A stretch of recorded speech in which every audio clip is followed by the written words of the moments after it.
দিল্লীত অহাৰ মূল উদ্দেশ্য আছিল এইবাৰ মহামান্য ৰাষ্ট্ৰপতিক সাক্ষাৎ কৰা। সাধাৰণতে ৰাজ্যৰ মুখ্যমন্ত্ৰীৰ দায়িত্ব ল'লে ৰাষ্ট্ৰপতিক সাক্ষাৎ কৰি তেখেতৰ আশীৰ্বাদ লোৱাটো এটা পৰম্পৰা। কিন্তু যোৱাবাৰ তেখেতে সেই সময়ত কাকো সাক্ষাৎ কৰা নাছিল।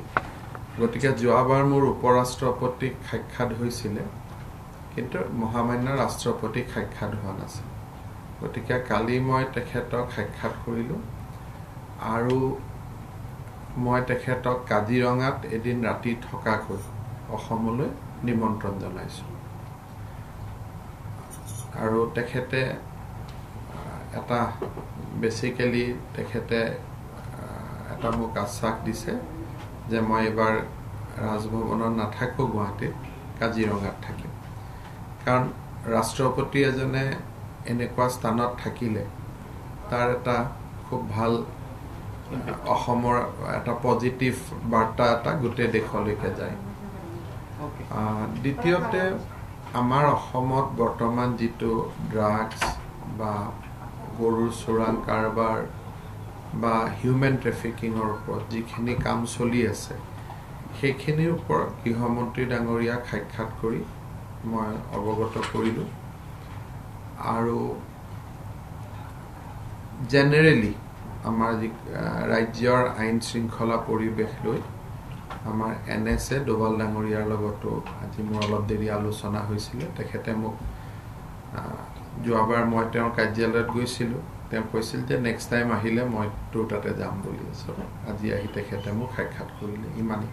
কাৰ্বি চুক্তিৰ কথাটো বিষয় আছিলে। কাৰ্বি চুক্তিখনৰ নেগচিয়েশ্যন কমপ্লিট হৈ গৈছে।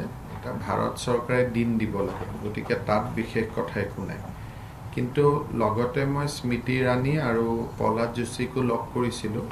স্মৃতি ইৰাণীজীৰ লগত মূল কথাটো আছিল যে আমাৰ ছ'চিয়েল ৱেলফেয়াৰৰ যিটো ছাপ্লিমেণ্টাৰী নিউট্ৰিশ্যন প্ৰগ্ৰেম, তাত কেনেকৈ স্বচ্ছতাৰে আমি 300 দিনৰ খোৱা শিশুক দিব পাৰোঁ।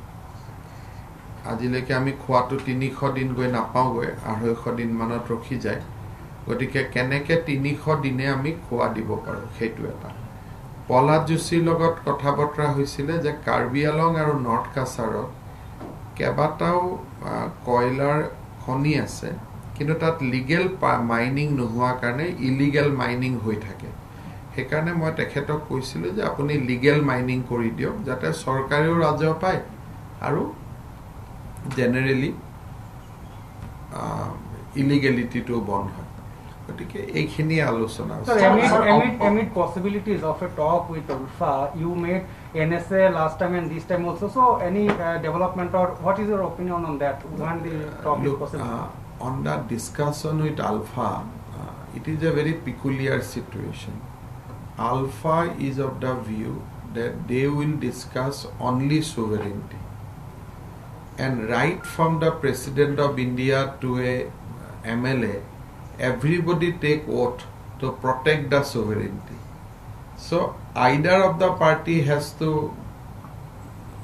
either I have to define my oath or Paresh Barua has to come discussion saying that okay, we will not discuss sovereignty. So that is not happening. Both the party is firm on their stand. Now we have to find out a via media. So some people are working on this, and let's see how things develop. So এৰি দিব লাগে বুলি মই একাৰণে নকওঁ, কাৰণ তেওঁতো গোটেই জীৱন সেইটো কথাৰ কাৰণেই আছে। ময়ো এৰি দিব নোৱাৰোঁ, ডেফিনেটলি তেওঁ এৰি দিব নোৱাৰে। গতিকে দুইটাৰ মাজত সন্মানজনক মধ্যম পন্থা কি হ'ব পাৰে? কথাটো হ'ল যে মই যদি আজি পৰেশ বৰুৱাক কওঁ যে আপুনি সাৰ্বভৌমত্ব এৰি দিয়ক, তেতিয়া মই আলোচনা কৰিম, তেতিয়াহ'লে তেওঁ কিয় আলোচনাত আহিব? তেওঁতো আলোচনাত নাহিব। তেওঁ ক'বতো মই এইটো কথাৰ কাৰণে আজি ইমান দিনে যিখিনি কৰিছোঁ এইটো কথাৰ কাৰণেই কৰি আছোঁ। আৰু ময়ো সাৰ্বভৌমত্ব পাতিব নোৱাৰোঁ, কাৰণ মোৰতো ওঠটোৱে সাৰ্বভৌমত্ব। যদি মই সাৰ্বভৌমত্বৰ কথা পাতি দিওঁ, মইতো মুখ্যমন্ত্ৰীও হৈ থাকিব নোৱাৰোঁ। গতিকে এই দুইটা এক্সট্ৰিম, এতিয়া এই দুইটা এক্সট্ৰিমৰ মাজত মধ্যম পন্থা কি হ'ব পাৰে? কিবা এটাতো ৰাস্তা ওলাব লাগিব মাজেদি খোজ কাঢ়াৰ সেইকাৰণে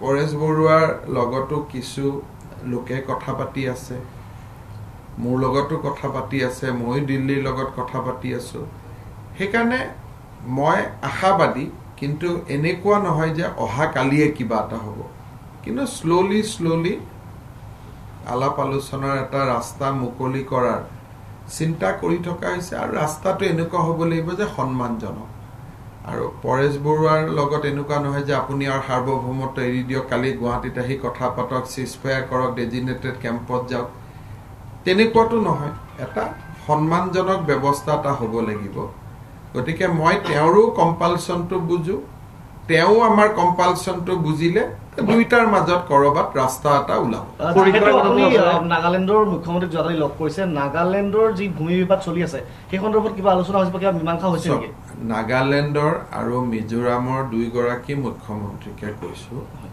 যে আজিকালি আমি স্যাটেলাইটৰ পৰা গম পাওঁ আজি যেটো স্যাটেলাইট পজিশন আজি কোনো ঘৰ নাই অহাকালি ঘৰ বনালে আমি গম পাওঁ গতিকে মই দুইজন মুখ্যমন্ত্ৰীকে কৈছো যে আমি ষ্টেটাসকো মেইনটেইন কৰিব লাগে আৰু কোনে আগবাঢ়ি আহিল পিছ পৰি গ'ল এই গোটেই কথাটো স্যাটেলাইটত চালে আমি গম পাওঁ 9 তাৰিখে মিজোৰামৰ মুখ্য সচিব আৰু অসমৰ মুখ্য সচিবৰ মাজত দিল্লীত আলোচনা হ'ব আৰু মই ইতিমধ্যে জোৰামথাংগা ডাঙৰীয়াক চিঠি লিখিছো যে স্যাটেলাইট ইমেজৰ ভিত্তিত আমি যদি ষ্টেটাসকো মেইনটেইন কৰো তেতিয়ালে আমাৰ মাজত কোনো সংঘাত নাথাকে আৰু যিখিনি অসমৰ স্কুলটোল বোমত বিস্ফোৰিত হৈ বেয়া হৈছিল লৰা ছোৱালী পঢ়িব পৰা নাই স্কুলটোলখিনি বনাব দিও আৰু নাগালেণ্ডৰ মুখ্যমন্ত্ৰীকো মই এই কথাই কৈছো যে বিষয়টো যেহেতু সুপ্ৰিম কোৰ্টত আছে গতিকে আমি স্থিতাৱস্থাত থাকিব লাগে আৰু লাহে লাহে চৰকাৰৰ মাজতো কথা পাতি থাকিব লাগে যে কিবা পাৰ্মানেন্ট সলিউশন ওলাব নেকি Yes sir, how do you find this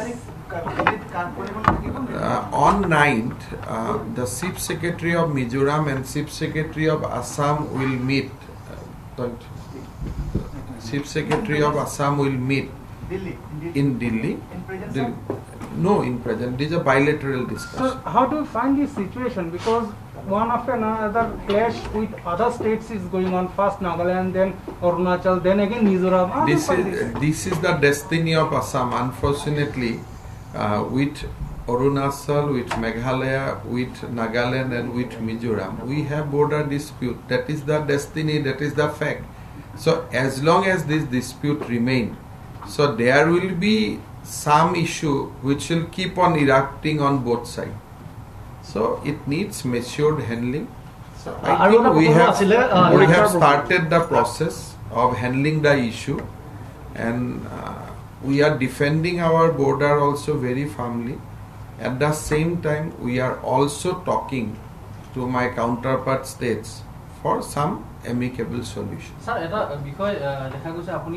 ইতিমধ্যে গৃহমন্ত্ৰীক সাক্ষাৎ কৰিছে সেই বিষয়টো আলোচনাও কৰিছে যে অপৰাধৰ ক্ষেত্ৰত অসমে যথেষ্ট অপৰাধীৰ বিৰুদ্ধে অভিযান চলাইছে হেওদিয়াকৈ দেখা পোৱা গৈছে যে আৰক্ষীয়ে মানে গুলি চালনা পৰ্যন্ত কৰিছে এই অভিযান আৰু তীব্ৰতৰ হোৱাৰ সম্ভাৱনা আছে বহুত তীব্ৰতৰ হৈ আছে যোৱা কালি ৰাতিপুৱা মৰিগাঁৱত এটা সংঘৰ্ষ হৈছে গধূলি কাৰ্বি আংলঙত সংঘৰ্ষ হৈছে মাজনিখা আমাৰ গুটে অসমৰ যেটো গৰুৰ ব্যৱসায় এটো প্ৰায় 1000 কোটি টকা মাহত ট্ৰানজেকচন আছিল সো এই গুটে ব্যৱসায়টোৰ যিজন মেইন কিংপিন ৰেড্ডি বুলি তেওঁ অন্ধ্ৰ প্ৰদেশত থাকে তেওঁৰ ভায়েক নেখুল খালিয়ে যোৱা কালি ৰাতি 2টা বজাত আৰক্ষীৰ লগত সংঘৰ্ষত গুলি খাইছে গতিকে যোৱা কালি দিনটোতে 3টা ঘটনা হৈছে গতিকে ইয়াতকৈ স্পিড কৰিলে দিগদাৰ হ'ব বাট মোৰ মতেদি যথেষ্ট স্পিডত হৈ আছে এখানে এটা প্ৰশ্ন আছে খুব পৰীক্ষাৰ বিষয়টো বিশেষকে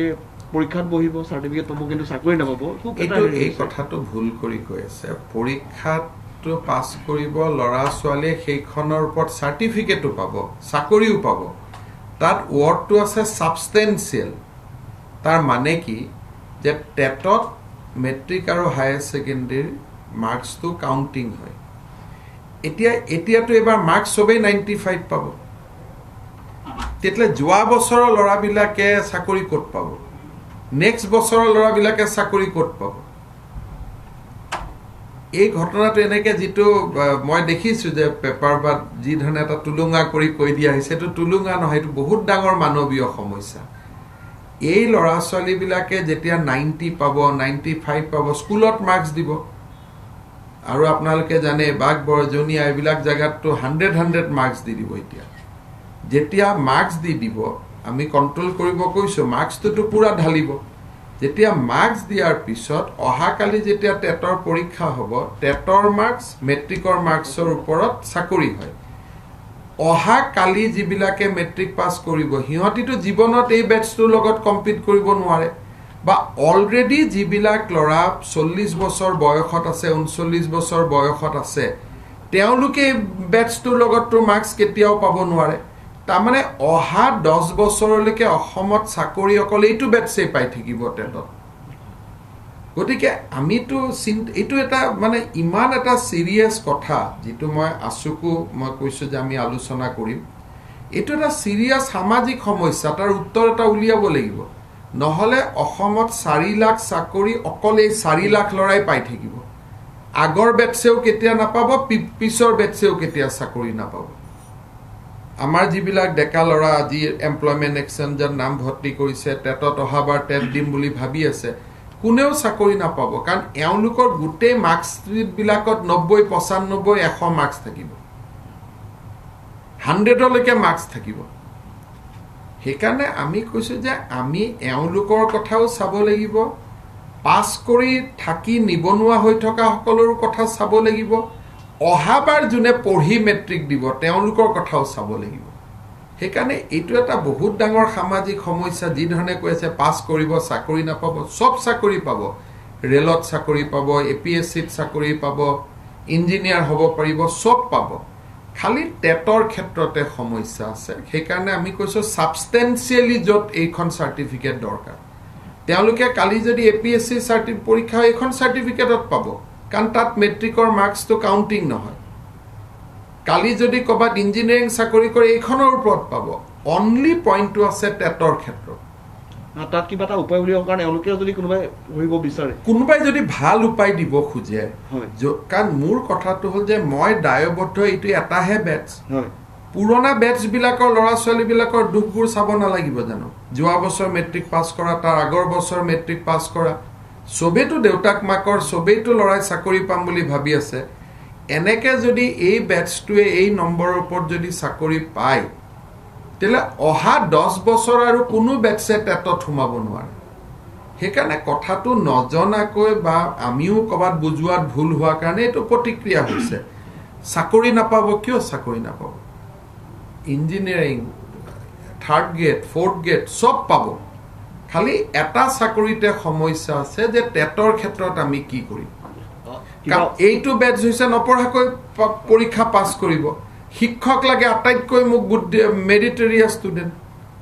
গতিকে এটা পৰীক্ষাতে এইটো খেলি মেলি। আৰু নহ'লে মোৰতো একো নাই, মই ক'ম যে ঠিক আছে পাওক, কিন্তু পুৰণা বেটছৰ ল'ৰাবিলাকেতো লগে লগে হাইকোৰ্ট যাব যে আমি কি কৰিম, আমাৰতো নম্বৰ মাৰ্কশ্বিটত 60 আছে, ইহঁতৰ মাৰ্কশ্বিটত নম্বৰ 90 আছে। সেইকাৰণে মই মোৰ সন্তান 5টা, মইতো 5টাৰ কথা চিন্তা কৰিব লাগিব না। বাকী চাকৰিত কোনো প্ৰশ্ন নাই, নটিফিকেশ্যনখনত লিখা আছে য'ত ছাবষ্টেঞ্চিয়েলি এই নম্বৰটো লাগে। অসমৰ কোনো চাকৰিৰ ক্ষেত্ৰত মেট্ৰিক হায়াৰ ছেকেণ্ডেৰী নম্বৰ আমাক দৰকাৰ নাই, কাৰণ চবতে ৰিটেন ইণ্টাৰভিউ হয়। সেইকাৰণে এইটো কোনো বিতৰ্কই নহয়, এইটো বুজালে চবেই বুজিব। হয়তো অলপ আমাৰ ফালৰ পৰা বুজোৱাত অসুবিধা হৈছে, মই গৈ পেলাই সকলোকে বুজাই দিম। আৰু এটা প্ৰসংগ আছিলে, দেখা পোৱা গৈছে যে কাৰ্বি আংলঙৰ এগৰাকী যুৱতী আৰু এজন যুৱক হাৰিয়ানাত তেওঁলোক মৃত্যু মুখত পৰিছে ৰহস্যজনকভাৱে। ইতিমধ্যে কনৰাড চাংমাই সেই সম্পৰ্কে টুইট কৰিছে। আমি হাৰিয়ানাৰ DGPৰ লগত অলৰেডি সম্পৰ্কত আছোঁ, মানে তদন্ত অলৰেডি মোৰ DGP আৰু হাৰিয়ানাৰ DGP অলৰেডি কথা পাতি আছে। Sir, your recent statement appealing the minority communities in Assam to go for population control measure has raised a nationwide political controversy. Do you believe that the opposition are trying to I think this is not a debate about opposition and position. Tomorrow I am going to meet 150 Muslim intellectuals, And during last 1 month, I met both the faction of all Assam minority students. And everybody has said that population is a problem, we need to resolve it. So in Assam, there is no controversy. Now the outside people, they do not, if they do not understand the seriousness of the situation, and they create controversy merely because a BJP chief minister has said this. So this cannot be a controversy. People should welcome if somebody is trying to eradicate poverty, illiteracy among the minority people. This is a positive step. আদিবাসী সংগঠন যি আছিলে চিছফেয়াৰ group তেওঁলোকৰ লগতো আলোচনা হোৱাৰ আজি চলি আছে আলাপ আলোচনা মই কথা বতৰা পাতিয়ে থাকো সদায় ৰাতি কেন্দ্ৰ চৰকাৰৰ লগত ময়ে পাতি থাকো না পিটাৰ ডেং সদায় মই ৰাতি কথাই পাতি থাকো সদায় ৰাতি 12টা বজাত 11টা বজাত এবাৰ চবকে ফোন কৰোঁ এই 5টা সংগঠন এটা কথা ৰাজ্যৰ এটা শেহতীয়াকৈ চৰ্চা চলি আছে যে বিপিএফে ভাগ্যময় মহিলা নেতৃত্বাধীন বিপিএফে আকৌ বিজেপিত মিত্ৰজোঁটত বৰ্তমান আমি কোনো পলিটিকেল কথা পতা নাই কাৰণ মোৰ হাতত 75 সিট আছে 3টাকৈ বাই ইলেকশ্যন আছে গতিকে এতিয়াতো বিজেপি কোনো মেজৰিটিৰ কাৰণে সিট নালাগে সেইকাৰণে আজিৰ দিনত ৰাজনৈতিক কোনো আলাপ আলোচনা মই কাৰো লগত কৰা নাই মোৰ টোটেল ফোকাছটো হৈছে এডমিনিষ্ট্ৰেশ্যন আৰু গতিকে পলিটিকেল ডিছকাশ্যন কাৰো লগত নাই এইখিনি এটা প্ৰশ্ন আছে অখিল কিন্তু আমি এটা প্ৰশ্ন কৰিম যে যেতিয়া আমাৰ হেৰি হয় যেতিয়া ইলেকশ্যন আহিব তেতিয়া সকলোকে এপিল কৰিম যে বিজেপিৰ এগেইনষ্টত প্ৰাৰ্থী দিব নালাগে বুলি অখিল গগৈয়ে জামিন দোষমুক্ত হ'ল নিয়াৰ গোটেই প্ৰক্ৰিয়াটোৰ পৰা গতিকে এই সম্পৰ্কত আপোনাৰ প্ৰতিক্ৰিয়া কি কাৰণ তেওঁ ইমান দিনে জিএমচি মইতো এটাই কথা জানো মই জিএমচি ডক্টৰবিলাকক সুধিছোঁ যে আপোনালোকে বেমাৰী বুলি কৈ থকা মানুহজন ইমান এক্টিভ কেনেকৈ হৈ গ'ল এতিয়া জিএমচিৰ ওপৰত এটা আই থিংক আমি জিএমচিৰ ডক্টৰবিলাকক সুধিছোঁ যে পেইং কেবিন এটা ইমান দিনটো কোনোবা দুখীয়া মানুহক বঞ্চিত কৰি থকা হৈছিলে এটা পেইং কেবিনত 1 বছৰ এজন মানুহ আছে ইটোৰ পিছত সিটো বেমাৰ আজি ফিস্তুলা কালি পাইলছ কালি সাইকেট্ৰিকেলি আপছেট মানে 12 বিধমান বেমাৰৰ চাৰ্টিফিকেট আৰু এতিয়াতো একদম ধুনীয়াকৈ ঘূৰি আছে তাৰমানে মোৰ গোটেই প্ৰশ্নটো ডাক্তৰখিনিৰ লগত এইখন কি চাৰ্টিফিকেট আছিলে বেমাৰ আছিল নে নাই গতিকে এইটো এটা বহুত লাখ টকাৰ প্ৰশ্ন হৈ গৈছে এইবিলাক কথাত ইনকুৱাৰী কৰাটো ভাল নহয় বা ইমান মানে কোনো সংঘৰ্ষ বা পলিটিকেল ডিফাৰেন্স ব্যক্তিগত পৰ্যায়লৈ লৈ যাব নালাগে আৰু ইনকুৱাৰী কৰা ঠিক নহয় কিন্তু এটা যে এই যে অপৰাধী হলে বা যিকোনো অপৰাধী হওক বা যিকোনো দোষমুক্তই হওক মেডিকেলত আহি যে পুৰা নিগাজিকৈ বহি লয় আৰু জামিন লোৱা দিনাখনে ভাল পাই যায় এইটো কি ভিটামিন জানি থলে আমাৰো কেতিয়াবা লাভ হ'ব ইলেকশ্যন কৰি যেতিয়া আমাৰ ৰাতি ভাগৰ লাগে সেই ভিটামিনটো আমিও যদি খাই দিওঁ আমাৰো ভাগৰ চব নোহোৱা হৈ যাব গতিকে সেই ভিটামিনটো গুৱাহাটী মেডিকেল কলেজে আমাক চবক জনাই দিলে তেতিয়া আপোনালোকে সাংবাদিক কেতিয়াবা কষ্ট কৰি ৰাতি ভাগৰ লাগে ৰাতিপুৱা কাম কৰিব মন নাযায় গতিকে আমাৰ জিএমচিত আৱিষ্কাৰ হোৱা এই পাৰ্টিকুলাৰ ভিটামিনটো যদি আমি পাই যাওঁ তেতিয়াহ'লে আমাৰ চবৰে ভাল গতিকে সেই ভিটামিনটোৰ নামে জানিব লাগে বাকী একো কথা নাই অখিল গগৈ কৈছে আৰু 26ত তেখেতে চৰকাৰ ডেফিনেটলি চৰকাৰ কৰাটো সকলোৰে অধিকাৰ আছে এইটোতো কিয় আপুনি চৰকাৰটো CPMLও কয় CPIও কয় আমাৰ UDFও কৈ আছে কিন্তু আজিৰ ডেটত চৰকাৰ কৰাৰ সম্ভাৱনাটো UDFৰ বেছি আছে কাৰণ তেওঁলোকে ভোট বেছি পাই আছে নহয় আপোনালোকে যদি চাই এটা কম্পেয়াৰ কৰে যে অখিল গগৈতকৈ বদৰুদ্দিন আজমলে বেছি ভোট পাইছে গতিকে এতিয়া নিউট্ৰেলি যদি আমি চাওঁ চৰকাৰ কৰাৰ কাৰ সম্ভাৱনা আছে আজমলৰ সম্ভাৱনাটো বেছি ভোটৰ যদি বাকচ গন্তি কৰে আৰু বাকি কথাটো অখিল গগৈ কৈছে যে এইবাৰ যি বিগত ইলেকশ্যনত যদি তেওঁ বাহিৰত থাকিলে হয় তেতিয়াহ'লে বিজেপিক তেওঁ জিকিবলৈ নিদিলে হয় মই এটাই কথা জানো যে মই শব্দটো খুব বেয়া যদি ক'লেহেঁতেন আমি বাহিৰত থাকিলোহেঁতেন শুনি ভাল লাগে, বাকীতো তেওঁৰ কথা হয়তো হয়ো তেওঁ থাকিলে হয়তো কিবা বেলেগ ৰিজাল্ট হ'লহেঁতেন, সেইটোনো মই কেনেকৈ চাম, সেইটোতো অকল ভগৱানেহে জানিব। Sir, on many সেইটো ভগৱানে কি ভাবি থৈ দিছে, ভগৱানৰ হয়তো ইচ্ছা আছিল মই মুখ্যমন্ত্ৰী হওঁ, গতিকে এইটো ওপৰৱালাৰ কথা, আমিতো ভগৱানক বিশ্বাস কৰা মানুহ। Sir, on many occasions you have praised your predecessor Sarbananda Sonowal for his clean image, for running the ক'ত উঠিব ইমান যে কথা কৈ আছে, কোনটো পেপাৰত উঠিব?